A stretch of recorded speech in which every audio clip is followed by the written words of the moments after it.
Bom dia, sétimo ano, tudo bem com vocês? Bom, hoje, dia 2 de julho de 2020, a nossa pauta continua sendo o nosso capítulo 6 a respeito da formação dos estados europeus, né? Para que nós consigamos entender essa formação dos estados europeus, né? Nós precisamos entender o que foi a Guerra dos 30 Anos, né? Esse conflito que ocorreu entre os anos de 1618 até 1648, né? Conflito que de fato durou 30 anos. Bom, eu falei para vocês, né, que para nós conseguirmos entender a Guerra dos 30 Anos, nós tínhamos que entender o capítulo 5 a respeito das reformas protestantes, né? O que foram as reformas que ocorreram ali na Europa, né? A reforma começou com Martinho Lutero, que eu falei para vocês. Do Martinho Lutero surgiram outras doutrinas, como o calvinismo, o anglicanismo, até que surgiu a perseguição aos protestantes, né, por parte dos católicos em relação a outras pessoas que não seguiam o catolicismo. Também ocorreram perseguições aos católicos por parte dos protestantes, mas foi um número bem menor. A Guerra dos 30 Anos é basicamente, ela é dita como se fosse uma guerra entre protestantes e católicos. Mas, professora, de fato, é uma guerra de cunho religioso? Não, pessoal, é usado como se fosse uma guerra como se fosse por conta de religião, mas não é. Os interesses se sobressaem à religião, são interesses econômicos que estão por trás dessa guerra, tá? Aqui no primeiro parágrafo nós vamos ver que entre os anos de 1618 e 1648 ocorreu a Guerra dos 30 Anos, um dos maiores conflitos da história da Europa. De maneira geral, foi uma guerra entre católicos e protestantes. Porém, a rivalidade religiosa foi usada para encobrir outros interesses, como disputas entre famílias reais, lutas por território, pelo domínio do comércio e pela hegemonia política sobre a Europa. Ou seja, essa guerra tem o nome de como se fosse guerra religiosa, mas não é. Os interesses não são só apenas religiosos, são outros interesses. Eles jogam como se fossem interesses religiosos, mas não são. Bom, para entender isso, nós temos que entender quem estava ao lado dos protestantes, né?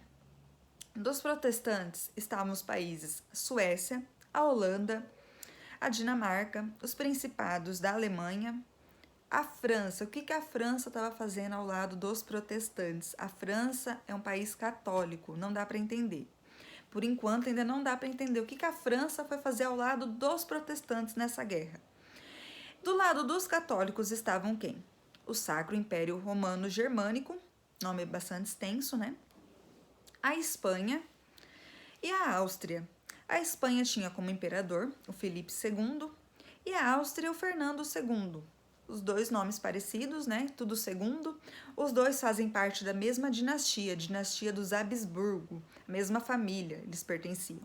Mas tá, professora, você falou e não falou por que a França tá ao lado dos protestantes. A França ela tinha um interesse em dominar o Império Sacro Romano Germânico, que fica do lado dos católicos. Ela tinha interesse em dominar as terras daquele lado e tinha interesses em dominar a Espanha e dominar a Áustria também, as terras que pertenciam à Áustria e à Espanha. Ela tinha bastante interesses nisso, por isso ela acabou entrando nessa guerra dos 30 anos ao lado dos protestantes, mesmo ela sendo católica. Bom, essa guerra, que fim que teve essa guerra? Essa guerra só trouxe prejuízo. Trouxe mais de 4 milhões de pessoas mortas, trouxe uma destruição do exército, da economia, pessoas passando fome. Ela não trouxe nada de bom, não trouxe um resultado final em nada. O que chegaram em um acordo é que nós vamos ver agora. Aqui até fala no finalzinho da página 282, aqui nesse item, ó, não sei se dá para vocês visualizarem, mas fala que a Guerra dos 30 Anos trouxe uma enorme destruição para os territórios europeus. Acredita-se que cerca de 4 milhões de pessoas foram mortas nesse conflito, além da destruição de muitas plantações, né? Ou seja, a destruição de muitas plantações, consequentemente, o que vem é fome, né? Aqui depois nós vamos ver como que de fato chegou a um consenso para acabar com essa guerra, porque ninguém aguentava mais 30 anos de conflito e não chegava a lugar nenhum. Bom, a Guerra dos 30 Anos ela terminou em 1648, com a assinatura de 11 tratados que reunidos receberam nomes de Tratados de Paz de Westfália. Foi assim que o Sacro Império Romano Germânico, a França, a Suécia e os principados alemães cessaram os combates e selaram a paz. Os tratados de Westfália consolidaram a chamada razão do Estado, isto é, o princípio de que os interesses de um Estado ou país têm prioridades sobre a religião. A religião, então, vem em segundo plano, tá? Quando for fazer uma guerra, a religião não tem que se intrometer, ela tem que ficar por último. O que vem é a importância do Estado, né? Aqui até tem um texto falando, né, mais ou menos o que foi esse tratado. Os tratados de paz de Westfália, eles documentaram a existência de um novo tipo de Estado, o Estado moderno. Realmente, pessoal, essa guerra que ocorreu aos 30 anos é uma guerra que marca definitivamente a saída da Idade Média, né? Aquele período de transformações que nós estudamos, né? Onde surgem as grandes navegações, onde surge o renascimento, as reformas religiosas, são um processo de transformação que está ocorrendo. Agora é um processo definitivo.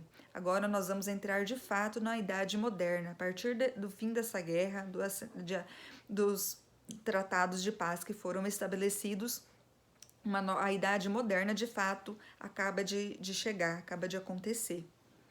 Aqui tem até um mapa, né, dos estados europeus, né? Veja no mapa ao lado como ficaram delimitados as fronteiras dos estados europeus com o fim da Guerra dos 30 Anos.